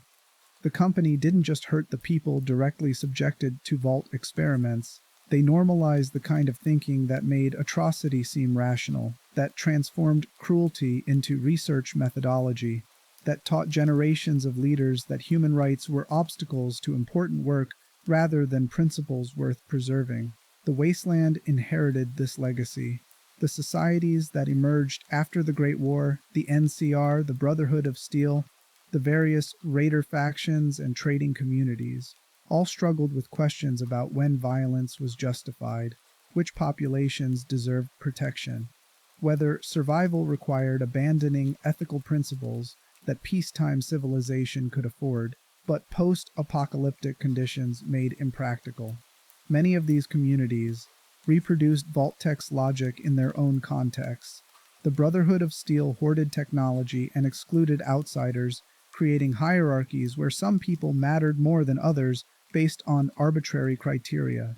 The NCR expanded through military force that prioritized territorial control over the welfare of populations they conquered. Raider groups operated through pure exploitation, taking what they wanted from whoever couldn't defend themselves. None of these groups explicitly modeled themselves on Vault-Tec, but they operated according to principles that Vault-Tec had normalized. That power justified its own exercise, that the strong had the right to dominate the weak, that institutional objectives mattered more than individual suffering. The Vault experiments had taught the wasteland that cruelty was practical, that mercy was weakness, that survival required abandoning the ethical principles that made survival worth achieving. This is why Vault-Tec's story matters beyond simply cataloging corporate evil or documenting historical atrocity. The company represents something fundamental about how institutional evil functions, how it persists across time, how it transforms from specific crimes into general principles that shape civilizations long after the original criminals are dead. Vault-Tec built shelters that became prisons. They promised protection and delivered torture. They collected data for projects that would never be completed, and in doing so, they taught the world that this was acceptable, that this was how powerful institutions operated, that this was the price of survival in a world where civilization had failed. The Vault populations who suffered and died in those experiments were victims of specific crimes committed by specific people, but they were also victims of systems that outlived the people who built them, that continued operating according to principles that nobody questioned, because questioning them would mean acknowledging that everything built on those principles was wrong from the beginning. That's the legacy that matters. Vault-Tec is gone. The executives who designed the experiments are dead. The corporation that implemented them no longer exists. But the thinking that made the experiments possible, that's still operating, still shaping how institutions relate to individuals, still determining whose suffering matters and whose can be dismissed as necessary cost for important objectives. Chapter 10. What We Inherit. 200 years after the Great War, the wasteland remains scarred by Vault-Tec's decisions. Former vault dwellers and their descendants populate communities across America, carrying trauma that's been inherited across generations, who never experienced the original betrayal, but who live with its consequences nonetheless. Some vault populations thrived after leaving their shelters. They used the technology and resources Vault-Tec provided to build communities that became centers of civilization in the wasteland.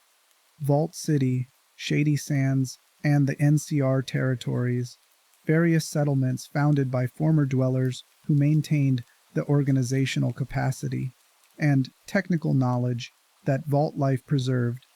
These communities proved that vault populations could contribute positively to wasteland reconstruction, but other vault populations emerged broken. The experiments had damaged them in ways that made rebuilding impossible.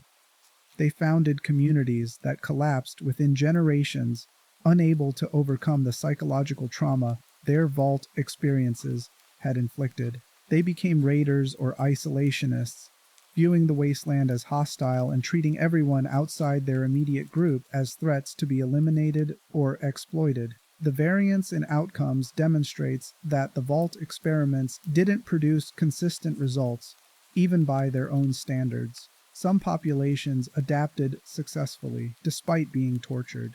Others failed, despite or because of the experimental conditions they'd endured. The data Vault-Tec collected was compromised by the sheer number of variables that couldn't be controlled, and by the reality that human behavior in extreme situations was more complex than any experimental design could account for. This means the experiments failed even as experiments. They didn't produce reliable, replicable data. They didn't generate insights that couldn't have been obtained through less destructive methods. They confirmed some hypotheses while contradicting others, producing information that was too inconsistent to inform the generation ship, construction, or post-apocalyptic survival strategies that supposedly justified the research. The scientific failure compounds the moral failure. Vault-Tec tortured populations for data that turned out to be worthless, confirming that the experiments had never been about genuine research, but about exercising power over captive populations who couldn't refuse participation. Some former vault dwellers eventually learned the truth about their shelters. They found Vault-Tec documents explaining the experiments, accessed monitoring stations that revealed they'd been under observation, discovered that their suffering had been deliberately engineered rather than unfortunate circumstance. The revelations were psychologically devastating. These people had to confront that their entire lives had been lies, that the trauma they'd experienced and transmitted to their children had been manufactured, that the organization they'd trusted had viewed them as laboratory animals rather than people deserving protection. The responses varied. Some former dwellers wanted revenge against Vault-Tec remnants or the Enclave. They hunted down anyone connected to the Vault program and executed them as war criminals. Others wanted understanding. They spent years searching for documentation that would explain why the experiments had been conducted, hoping to find some justification that would make their suffering meaningful. Most found nothing satisfying. The documents that survived were clinical and bureaucratic, discussing vault populations as data sources rather than people, framing atrocities in technical language that stripped away the human reality of what had been done. The justifications were hollow. Appeals to national security and species survival that rang false when the nation had been destroyed and the species had survived without the data the experiments supposedly provided. This left former vault dwellers in an impossible psychological position. They couldn't undo what had been done to them. They couldn't resurrect the people who died in the experiments. They couldn't recover the childhoods or relationships or futures that the vaults had stolen. All they could do was survive with knowledge that made survival feel pointless. The understanding that they'd been used and discarded by systems that viewed their suffering as acceptable cost for objectives that had never mattered in the first place. But there's another dimension to this legacy that's less obvious but equally important. The Vault program failed to achieve its stated objectives, but it succeeded in demonstrating something else: that humans are more resilient than systems designed to break them, that populations can maintain humanity even when subjected to conditions engineered to destroy it, and that institutional evil, no matter how sophisticated, can't completely eliminate the human capacity for resistance and renewal. Vault 11 survivors refused to continue participating in atrocity, even when refusal meant accepting death. Vault 4's population overthrew their torturers and built egalitarian society from the ruins of their oppression. The lone wanderer rejected Vault 101's authoritarianism and brought clean water to the capital wasteland. The Vault dwellers saved their community and then thrived in exile, eventually founding a village and raising a family in the wasteland that the Vault had taught them to fear. These stories of resistance and survival matter because they demonstrate that Vault-Tec didn't win. The corporation destroyed lives and caused immeasurable suffering, but it didn't succeed in reducing humans to the predictable, controllable subjects the experiments assumed people could become. Every population that adapted in unexpected ways, every individual who resisted conditioning, every community that maintained ethics despite experiencing conditions designed to eliminate ethical behavior, these represented failures of Vault-Tec's agenda and victories for the humans the corporation had tried to break. This doesn't redeem the experiments or justify the suffering they caused, but it does provide something that matters to the descendants of Vault populations, evidence that their ancestors weren't simply victims, but also survivors who maintained humanity under conditions specifically designed to destroy it. The wasteland that emerged from the Great War was brutal and dangerous. Resources were scarce. Radiation and mutated creatures made survival precarious. The institutions that might have provided security and justice had collapsed. But humans adapted. They built communities from nothing. They developed technologies that allowed survival in radioactive environments. They created social bonds that provided meaning even when material conditions were desperate. Vault-Tec had assumed that humans required institutional control to function, that without strong authority and systematic management, people would collapse into chaos. The Vault experiments were designed to test how much control was necessary and what forms of control were most effective at maintaining order across generations. The wasteland proved the assumption wrong. Humans created order without Vault-Tec's shelters. They developed governance without the Enclave's authority. They survived and occasionally thrived in conditions far worse than anything the Vaults experienced. The corporation had been wrong about what humans needed, wrong about how societies function, wrong about almost everything except their own capacity for cruelty. This leaves us with a final question that sits at the heart of Vault-Tec's legacy. What do we do with the knowledge of what was done? The Vault populations who suffered are mostly dead now. The corporation that tortured them is gone. The Enclave has been defeated multiple times across different regions. The direct perpetrators have faced whatever justice the wasteland could provide. But the systems that enabled Vault-Tec still exist in conceptual form. The thinking that allowed the experiments, that institutional objectives justify individual suffering, that data collection matters more than consent, that powerful organizations have the right to use vulnerable populations as resources. This thinking persists wherever institutions interact with individuals, and wherever power decides that ethics are obstacles to important work. Recognizing this pattern means recognizing that Vault-Tec's story isn't just history.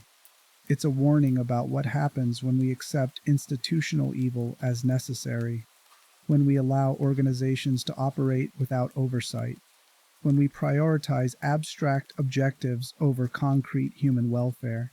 The Vault experiments were extreme, but they were logical extensions of principles that operate in less dramatic forms throughout society. Every time medical research is conducted without proper informed consent, that's Vault-Tec's logic operating at smaller scale. Every time governments justify violence against civilians through appeals to national security, that's the Enclave's ideology finding new expression. Every time corporations prioritize profit over safety and defend the priority through economic necessity, that's the same calculation Vault-Tec made when they decided vault populations were acceptable sacrifices for data collection. The scale differs.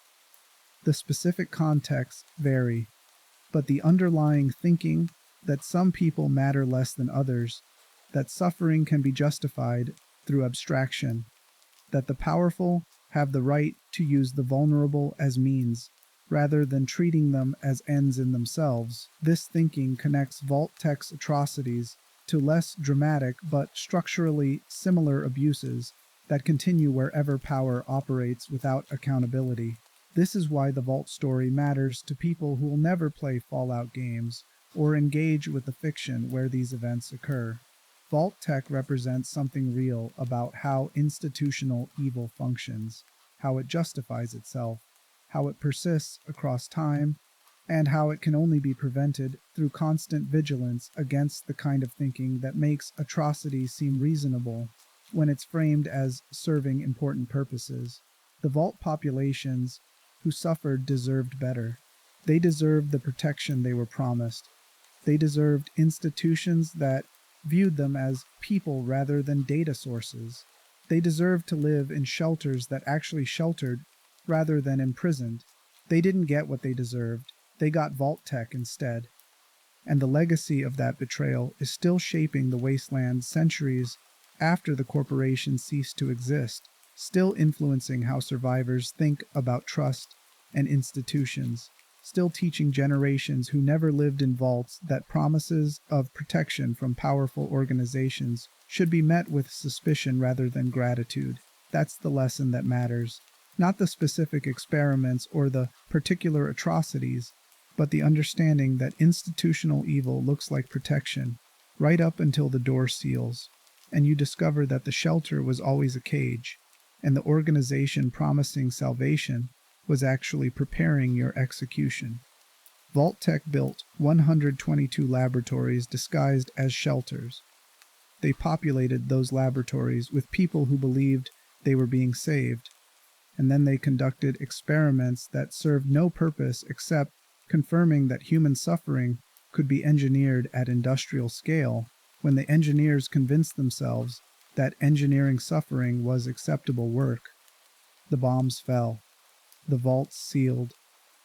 The experiments began. And for generations afterward, populations who thought they'd survived the apocalypse discovered they'd actually been selected for something worse. Systematic betrayal by the only institution that promised to protect them when everything else had failed. That's Vault-Tec's complete story. A corporation that turned survival into torture, protection into predation, and hope into the cruelest lie ever told to people desperate enough to believe it. The lights in the vaults are still on. The automated systems still hum in empty corridors. And somewhere in those abandoned shelters, monitoring equipment continues recording data that nobody will ever review, documenting experiments that never ended, because the machines don't understand that everyone involved is dead and the purposes they served were never worth serving in the first place. The wasteland endures, the survivors rebuild, and the vaults remain as monuments to what happens when institutions decide that the people they're supposed to protect are actually resources to be consumed in pursuit of objectives that matter more than the lives destroyed achieving them.